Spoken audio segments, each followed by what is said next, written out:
Welcome to today's 5-minute Bible study in the book of 2 Corinthians. We're looking at the very end of 2 Corinthians chapter 7 today, and we'll also begin chapter 8. So we're going to start by looking at verses 13 through 16, the end of chapter 7. Now you recall in yesterday's session we noticed that Paul is writing this letter from Macedonia, which is in northern Greece. He is on the way soon to visit the Corinthians in southern Greece, but his heart is overjoyed because Titus has just joined him. Titus had been to Corinth taking a letter, which Paul called a painful letter, but the Corinthians had responded so well to it, and they repented of the conflict that was going on, it seems, at this time between Paul and the Corinthian church. So Titus comes with this great news, and Paul is encouraged and Titus is encouraged. And notice how he closes out chapter 7. By all this, we are encouraged. In addition to our own encouragement, we were especially delighted to see how happy Titus was, because his spirit had been refreshed by all of you. You remember the timeline. After he wrote 1 Corinthians, Paul had made a visit to the Corinthian church, which was painful. There was some conflict. And then later he sends Titus with that letter to correct things he was afraid it might not have. But Titus is so happy when he joins him in Macedonia. The letter had worked. The Corinthians have repented. All is well. So Titus had his spirit refreshed by you. He is so happy. I have boasted to him about you, and you have not embarrassed me. In other words, I told him you would do the right thing, and you did. But just as everything we said to you was true, so our boasting about you to Titus has proved to be true as well. And his affection for you is all the greater when he remembers that you were all obedient. You received him with fear and trembling.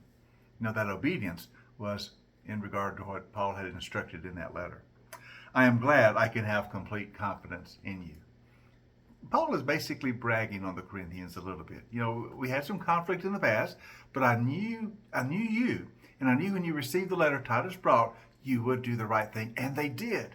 And Titus is overjoyed, and Paul is also overjoyed to get that news from Titus.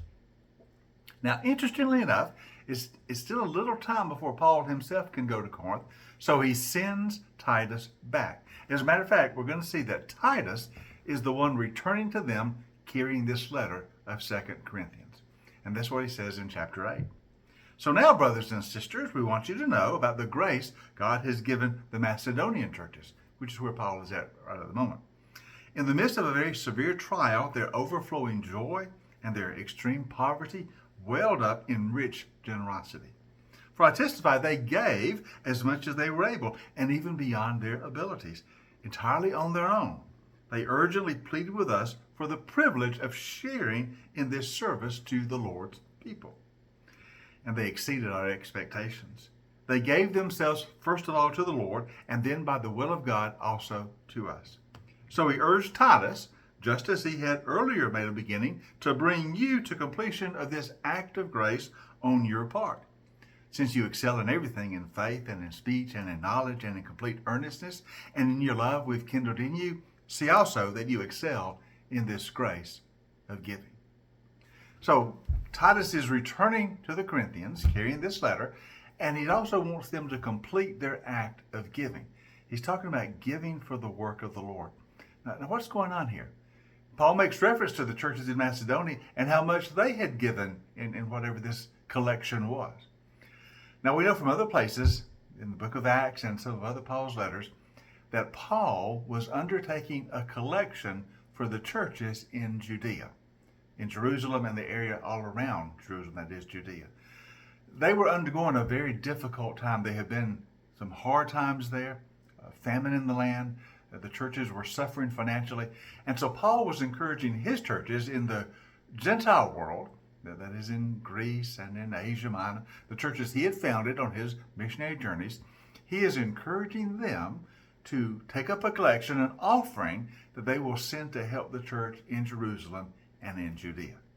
So as Titus is returning to Corinth, Paul reminds them in a letter that the Macedonian churches, even though they're having a hard time themselves, they were so generous in giving for the Judean churches. I want you to do the same. You've already begun the collection, and I'm just encouraging you to give generously for the brothers and sisters in Christ who are in Judea. So see the nature of the church, that when one part of the church is in need, another part of the church helps. When it's going well in one part of the church, they help that part of the church where it's not going well. And so right now, in Judea, the churches were in financial difficulty. So the churches in Greece are helping them with this offering, this collection. And so Paul is encouraging the Corinthians you started this well. I know you're generous, and I pray that you'll show the grace of God in your life by completing this collection and having it ready to send to the churches in need in Judea.